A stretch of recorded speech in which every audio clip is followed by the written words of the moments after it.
Устаз, ыйман толук болуп жүрүш үчүн дайыма эмнелерди көбүрөөк жасап жүрүш керек? Иман толук болуш үчүн эми албетте баардык Аллах субхана таала буйруган, андан кийин элчиси буйруган баардык буйруктарды исламдагы парыз милдеттерди аткарыш керек. Сөзсүз түрдө канчалык аткарып жүргөн болсо, ошончолук иманы көтөрүлүп турат. Анан ошол менен кошумча парыз эмес болгон жакшы иштерди кылып турган болсо, бул дагы жардамчы иш болот. Анан күнөөлөрдөн алыс болуш керек. Баардык күнөөлөрдүн түрүнөн күнөө кылып алган болсо, ошонун аркасынан дароо тоба кылыш керек, кечирим сураш керек. Анан тоба кылган адам бул күнөө кылбаган адам сыяктуу эле. Анан ошентип ыйманы көтөрүлүп, кээде түштө кайра көтөрүп, орда келип же болбосо көтөрүлгөндөн көтөрүлүп Кудай таалага жакын адамдардын катарына кирет. Аллаху аалам. Мен соода кылам, жардамчым буддист. Анча мынча местамда клиенттерине жол ачып берем дейт. Мага зыян тийбейби? Негизи мусулман адам үчүн негизи колунан келсе жардамчыны дагы чогуу жүргөн адамдын дагы жакшы, дини таза адамды тандаганы жакшы. Мындай адамдардын албетте азгырыгы менен же башка нерсеси менен зыяны тийип калышы ыктымал да. Айрыкча жанагындай жолду ачып берем деп айтып атпайбы? Ошолор мисалы сыйкы пикир менен аралашкан болуп калышы ыктымал да. Анан мындайлар көбүнчө алдамчы болот. Элдердин көзүн боеп, акчасын чыгарыш керек да. Анан ошентип жолуңду ачып берем. Жолду бир гана Алла таала ачат. Булар эч качан аша албайт. Бул мындайча айтканда, булар шайтандын ишин кылып атат. Эгерде жолун ачканды билсе, элдин акчасына жалдырабай эле өзү эле жакшы жашап албайбы? Ошондуктан ошондой адамдардан алыс болгону, өзүнүн жанындагы жүргөн адамдары баягы диндеш адамдар болгон жакшы. Эгерде бир кандай бир себептер менен арыла албай калган болсо, өтө динине сак болсун. Динин кармап, ошол адамга даават кылсын. Туура динди үйрөтүп, жарагандай иштерди таштаганга жардамчы болуп, ошол нерсеге үндөсүн. Аллах аалам. Хижап кийсем, жолдошум ачуулана берет. Жолуңду артыңа эле салын дейт. Кандай кылсам болот? Андай күйөөнүн ачууланганы бул бир тыйынчалык орду жок шариятта. Албетте бир жахил же болсо наадан күйөө болуш керек, билбегенчи. Чыныгы түшүнгөн адам балким ошо аялын ошол жолоонун алдына салып, толук хижап кийгенге үндөйт. Биринчиден бул Алла тааланын буйругу, экинчиден ал адамдын өзү намаз үчүн эле. Ошо аялы өзү башка чоочун көздөрдөн, эркектердин көздөрүнөн сакталып жүрүшүн өзү үчүн эле жакшы. Анан чыныгы аялына кызганган киши ошо толук хижап кийгенге үндөйт. Анан аркасына салын деген албетте бул эгерде билимсиз болуп аткан болсо үйрөтүш керек. Эгер билип туруп кылып аткан болсо, анда мунун намыс жок эркектердин катарына кирет. Мындай учурларда такыр баш ийген болбойт. Башка адамдарга баш ийүүдө, мисалы аял киши эркекке баш ийүүдө шариятка каршы келбеген нерселерде баш ийиш керек. Эгерде кайсы бир күйөө өзүнүн аялын шариятка каршы келген нерселерди буйруп, ушуну кыласың деген болсо, ага такыр баш ийиш керек. Андай нерселерде баш ийүү жок. Пайгамбар саллаллаху алейхи ва саллям айткандай, бул баш ийүү бул жакшы нерсе деди. Шариятка каршы келбеген нерселерде. Ошондуктан аял кишилер дагы ушул нерсени билип алыш керек. Албетте эми баш ийбейм деп узучу чыгарып аны менен кармашкан болбойт, бирок жакшы сөз менен айтып, бул нерсе туура эмес, шариятка каршы келет, бул нерсеңизди мен уга албайм, аткара албайм деп жай сөз менен айтып аткарбай коюш керек. Аллаху аалам.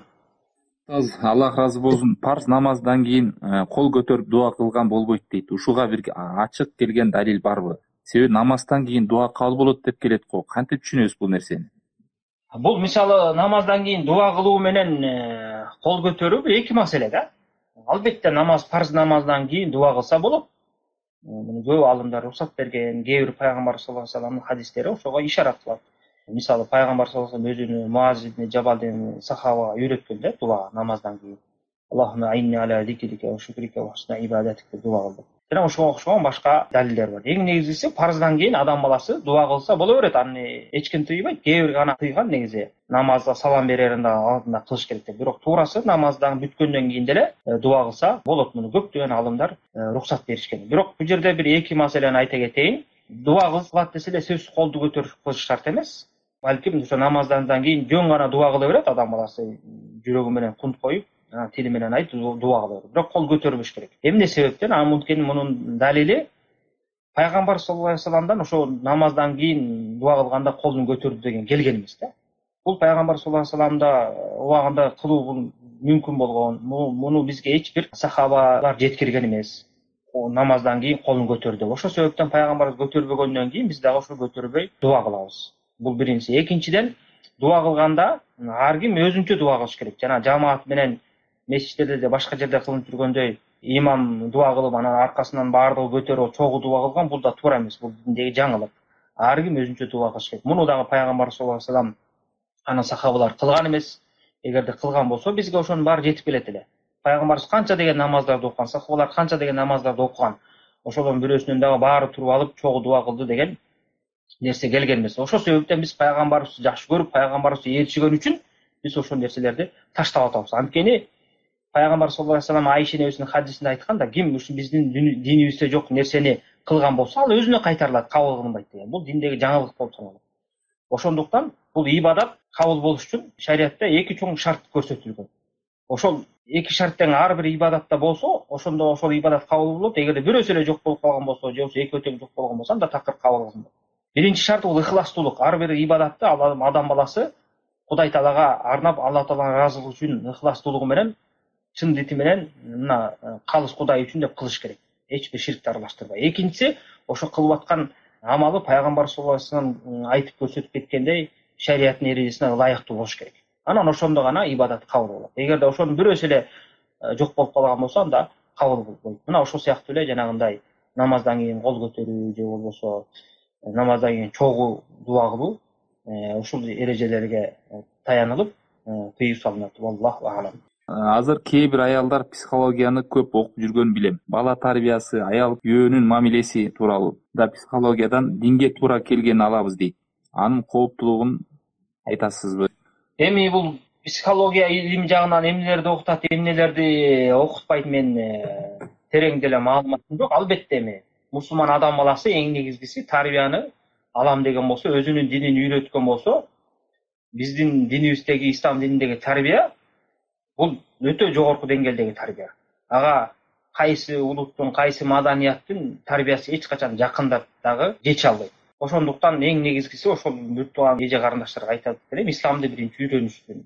Ошондогу тарбияны билишсин. Пайгамбар саллаллаху хадистеринен, андан кийинки сахаба, табииндер, алымдардын сөздөрүнөн ошо менен тарбияны үйрөнүшсүн. Андан кийин ошол нерсеге жетип, анан дагы кошумча алам деген болсо, анда ошол нерсени шариатка каршы келбеген нерселерди окуп тандап окушсун. Эгерде ошону ислам динидеги тарбияны жакшы билип алып, андан да кошумча мен кенендирээк илим алам деген болсо, анда издей берсе болот. Анан өзүндө бар нерсени окуй албай, муну жеткиликтүү билбей туруп, анан башка шектүү, болсо ислам динине бир каршы келет, каршылыктары бар боло турган бул ыктымалдуу нерсеге өзүлөрүн түртүп эмне кереги бар? Адам баласы биринчи өзүнө динин ойлош керек.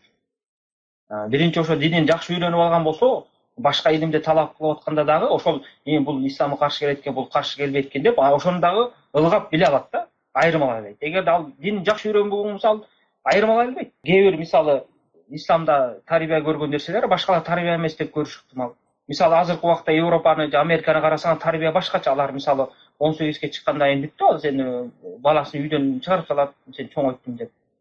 18ге чыккандан кийин баласы же кызы болобу өзү каалаган шариатка, биздин түшүнүктөгү шариатка каршы иштерди кылса, алар үчүн ал каршылык эмес. Ал өзүнүн эркидейт, акыл эси бар, арак ичип атса, же түнкү клубтарга барып атса, же болбосо ошол эле өзүнүн ата энесинин үйүнө бир башка бир чоочун эркекти алып туруп, аял киши үстүнкү комнатага чыгып кеткен болсо, же эркек бир башка бир кызды, махрам эмес кызды алып келип, ошонун өзүнүн комнатасына кирип кетсе, алар үчүн ал бул жакшы тарбия, алар үчүн бул неме эмес, уяттуу нерсе эмес, анткени өзүнүн эркидейт. Бизде шариатта андай эмес. Мына ошондуктан адам баласы өзүнүн биринчи шариатын үйрөнүп алып туруп, андан кийин анан дагы ошол жетиш болуп аткан болсо, албетте ал жетиштүү эле, бирок кээ бир өзүн ушундай ойлойт да. Анан ошону кененирээк алам деген болсо, ошо ылгап тандап анан үйрөнсө болот. Ага чейин ушундай кадамдарга барган болсо, адам баласы өзүнө да зыян келтирет, динине да зыян келтирет. Жана туура эмес маалыматтарды алып алыш ыктымал тарбияда. Аллаху а'лам. Кээ бир исламга чакыргандар айтып калышат, ушул эреже, ушул сөз туурабы устаз? Ислам бул университет сыяктуу деп айтат экен. Бири велосипед менен келет, бири машина менен келет, бири жөө келет. Бардыгы максаты ошол универден билим алам дегендей эле, адамдарда жолу ар башка. Ар кандай жол менен келет. Мына бүгүнкү күндө таблиг жамааты бар, Хизбут Тахрир бар. Ошондой, мисалы Хизбут Тахрирден саясатты үйрөн, таблигтен даватты үйрөн, суфилерден адеп ахлакты үйрөн, салафиттерден болсо туура акыйданы үйрөн деп багыт бергендер бар. Баардыгы жакшы, жолу багыты баардыгы ошол университетке барганда эле исламдын Алланын ыраазына багыт алып бараткандар. Эч кимин жамандаба. Ушул эреже туурабы, туура эмеспи? Албетте бул эреже ушул суроодо келгендей айтылган болсо бул туура эмес. Туура эмес нерсе. Бирок туура жагы качан болот, эгерде ошо маалыматты ар кандай жол менен алсаң болот деп айтып атпайбы? Ошонун туурараак жагы болуп калышы ыктымал. Мисалы университетке машина менен келесиң, велосипед менен келесиң дегендейчи. Ошол туура, мисалы эгерде бир маалыматты азыркы заманга мисалы телефондон туура маалымат алсаң, же китептен маалымат алсаң, же бирөөгө барып сурап билим алсаң, бир устазга барып, ошондо мисал туура болот. Бирок эң баары тег эле барып эле туура маалыматка такалып, эң негизгиси туура исламды үйрөнүп анан жеткирип атат. Ушул жагына туура болот. Бирок жана суроодо келгендей бул туура эмес. Суроонун мааниси мындай болуп атат да. Бул мисалды алып келди дагы, мисалга карама каршы сөздү айтып койду. Мисалы исламга ушундай келген адамдар сыяктуу деп туруп, жанагындай жамааттарды бир эле туура маалыматты ар кандай жол менен алып атасың дегендей кылып койду да. Бул негизи туура эмес. Анткени жанагы жамааттардын, айтылган жамааттардын исламга ачык айкын каршы болгон нерсе, системалары, ой пикирлери бар. Алар ошо исламдагы туура маалыматтарды ар кандай жол менен алган жок, балким ошо исламдын туура маалыматтарына ар кандай жол менен каршы чыгып атышат. Мисалы Хизбут Тахрир десе, алар исламдын көптөгөн баалуулуктарына, чоң эрежелерине саясат жол менен каршы чыгып атат да. Исламда саясат мындай болуш керек, тигиндей болуш керек деп бурмалап атат. Ошонун аркасынан мусулман башчыларына туура эмес сөздөрдү сүйлөп, исламдагы акыйдага туура эмес маалыматтар киргизип, элдерге ошондой жайып атат. Демек, булар исламды жеткирбестен эле исламды такталбаган туура эмес маалымат менен таратып атат. Ошондуктан алардын жолу тыйып салынат. Ошондой эле таблиг туугандар дагы эмне кылып атышат? Алар исламды жайылта баштап атат, бирок исламды пайгамбар саллаллаху алейхи вассалам көрсөтүп кеткен жол менен, сахабалар же табиин көрсөтүп кеткен жол менен эмес. Керек болсо 4 имамдын убагында Имам Азам, азыркы биздин Кыргызстандагы таралган мазхабтын ээси Имам Азам, ошонун убагында болбогон системаны киргизип, ошо менен таратып атат. Бул системаны ким? Муну Мухаммад Ильяс Аль-Кандахлави деген киши чыгарган, Индияда. 100 жылга жетпеген аралыкта. 14 кылым өттү, 14 кылымдан бери ал системаны эч ким билбей келген. Анан ошол адам гана билип, тирилтип, анан ошону жайып атат. Демек, бул жамаат эмне? Исламга жаңы система киргизип, исламдын белгилүү болгон мурунку алымдар колдонуп келген системасына каршы маалымат киргизип, каршы ыкмаларды киргизди. Ошондуктан бул туура эмес болуп саналат. Элди чакырганда ислам динин жеткиргенде, ошо ислам динидеги көрсөтүлгөн эрежелерге, усулдарга, мурунку ошо салафи салих, сахаба, табииндердин жолдоруна каршы келбеген нерселерди колдонуш керек. Каршы келбеген деген ошолордун убагында мүмкүнчүлүгү болуп туруп, ошолор кылбаган нерселерди кылуу бул диндеги жаңылык да. Болбосо мисалы пайгамбарыбыз деле, же сахабалар деле, же кийинки имамдар деле мүмкүнчүлүгү бар эле да, мисалы туруп 2-3 сахабаны же табиини чогултуп, 4-өн мына силерди ташкил кылалы, бул жерге барып дават кылып 3 күнгө чыгып кел, 40 күнгө же 4 айга чыгып кел деп кылып коет эле да пайгамбар. Же андан кийинки имамдар. Мындай гаш кыласың, тигиндей гаш кыласың, бул гашка чыкканда мындай зикир кыласың, муну айтып турасың деп дейт эле да. Аны баары кылган жок. Пайгамбарыбыз саллаллаху алейхи вассалам дават кылган. Ооба, дават деген бул милдет.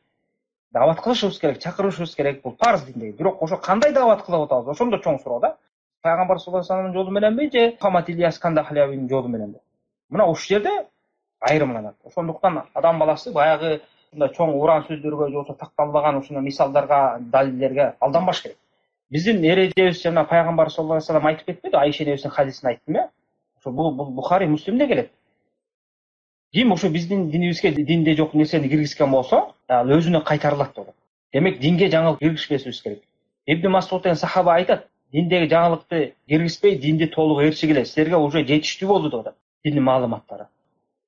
Пайгамбар бизге динди толук алып келип, жеткирип бүткөн. Биздин динибиз эч бир алымчага же кошумчага муктаж эмес. Болгону адам баласы ошону туура үйрөнүп, туура жеткириш керек. Ошол гана адам баласынан талап кылынат. Анан адам баласы өзү начар болуп, өзүнүн илими жок болуп, анан илими жоктугунан бир нерселерди ойлоп таап, ушинтип жеткириш керек экен, тигиндей кылыш керек экен деген болбойт. Мына азыркы убакта кээ бир жамааттар бар, мисалы дават кылабыз деп концерттер менен дават кылат, интермедиа, спектакль, же бир театрларга чогултуп алып, же пайгамбар саллаллаху алейхи вассаламдын туулган күнүн өткөрөбүз, ошол аркылуу дават кылабыз деп, ушундай жаңылыктарды киргизип алышкан да. Мунун баарын пайгамбарыбыз өзү андан кийин сахабалар кылган эмеспи мунун баарын? Андан кийинки имамдар. Мындай нерсени кылуу алардын убагында мүмкүнчүлүк болгон бул нерселерди. Кылганга мүмкүнчүлүктөр бар эле, эч бир тоскоолдук жок эле. Пайгамбар саллаллаху алейхи вассалам бир сахабаларды чогултуп келип, силер интелмеде койгула, спектакль уюштургула, ушу менен дават кыла деп айтып койсо болот эле да, эч бир тоскоолдук жок эле. Же болбосо, мына мен ушунчада туулгам, мына менин туулган күнүмдү мына мен майрамдап берейин, силер да майрамдагыла, жыл сайын майрамдап тургула, ошол аркылуу элдерге чакыргыла деп койсо болот эле да. Же болбосо пайгамбарыбыз өтүп кеткенден кийин анын аркасынан сахабалар келип, пайгамбарыбыз ушундай күн туулду эле, биз дагы ошону майрамдайлы, элге жеткирели деп кылат эле да. Андан кийин имамдар кылат эле да, ошонун баары тең кылышкан эмес. Демек, алар кылбаган жолду биз кылсак, алар кылбаган ишти биз аткарсак, демек бул диндеги жаңылык. Мындайча айтканда, биз өзүбүздү кем акылыбыз менен акылдуу сезип, алар билбей калган жакшылыкты биз билип атабыз, алар ойлобой калган нерсени биз ойлоп, биз кылып атабыз дегенге барабар да. Бул өтө коркунучтуу нерсе. Ошол себептен имам Малик рахмахулла айткан, ким дин исламга жаңылык киргизген болсо, ал пайгамбарыбызды кыянаттыкка айыптаганга барабар деген да. Кандайча, анткени пайгамбарыбыз динди жеткирип кеткенден кийин, анын аркасынан бирөө жаңылыкты киргизген болсо, анын тили менен айтпаса дагы кылган иши менен эмне деп айтып атат? Демек, бул нерсени пайгамбар жашырып кеткен экен, жеткирбей, мен ошону жеткирип атам деген сөз да. Ошондуктан бул өтө коркунучтуу. Бул диндеги бидат чоң мүнөлөрдүн бири да. Ошо бидаттардан өтө сак болушубуз керек, өтө абайлашыбыз керек. Пайгамбар саллаллаху алейхи вассалам өзү баштап андан кийин сахаба, табииндер тең баары тең ушул нерседен кайтарып келген, диндеги жаңылыктан. Биздин динибиз мына толугу менен бүткөн. Алла Таала мына Маида сүрөсүндө ачык эле айткан, силерге жакшылыгымды, неаматымды дагы ислам дининде толук кылып, силер үчүн ислам динин ыраазы кылып, дин кылып бердим деп атат. Мааниси ушундай аяттын. Негизи биздин дин толугу менен бүткөн. Эч бир алымча кошумчага муктаж эмес. Болгон адам баласы ошону окуп билиш керек. Анан өзүнүн баягы кылып аткан ибадаттарын далилдей албай, анан жанагындай болор мисалдарга кошоштуруп салыштырган болбойт. Мисал дагы туура болуш керек. Келтирген мисал такыр эмес. Жана айтып кеттим, алардын кылып аткан иши, алып келип аткан маалыматы бул исламдын өзүнө каршы. Ошондуктан биз аларды туура эмес деп эсептейбиз. Аллах субхана таала туура жолду көрсөтсүн. Аллаху алам. Адам өлгөндөн кийин сөөгүктү жууп бүтүп кетин деп атканда нажас чыгып кеткен болсо болгонса эмне болот? Кээде мисал жууп аткан убакта нажас токтобой чыга турган акыбал болуп калат. Аны ошол жерден чыга турган жерине бир нерсе тосуп коюш керек. Анан жууп ошо менен чектелет да. Андан кийин анча мынча чыгып кетсе көңүл бурмайт. Эгерде андай нажас көп чыкпай эле бир жууп аткандан чыгып кеткен болсо, анда кайра жууп тазалаш керек. Жалпысынан устаз, үй бүлөлүк, талак маселесинде суроолор бар экен. Жогоруда сиз айтып кетпедиңизби, андайлар жеке сураш керек деп. Эркектердин зулум кылганы, ушу арак ичет деген, ушул жаатта аябай көп экен суроолор. Көбү ушу мас, арак, күйөөс, урат, акысын бербейт, таштап кеткен 3 ай 4 ай жылдап жүргөндөр бар, эмне кылабыз?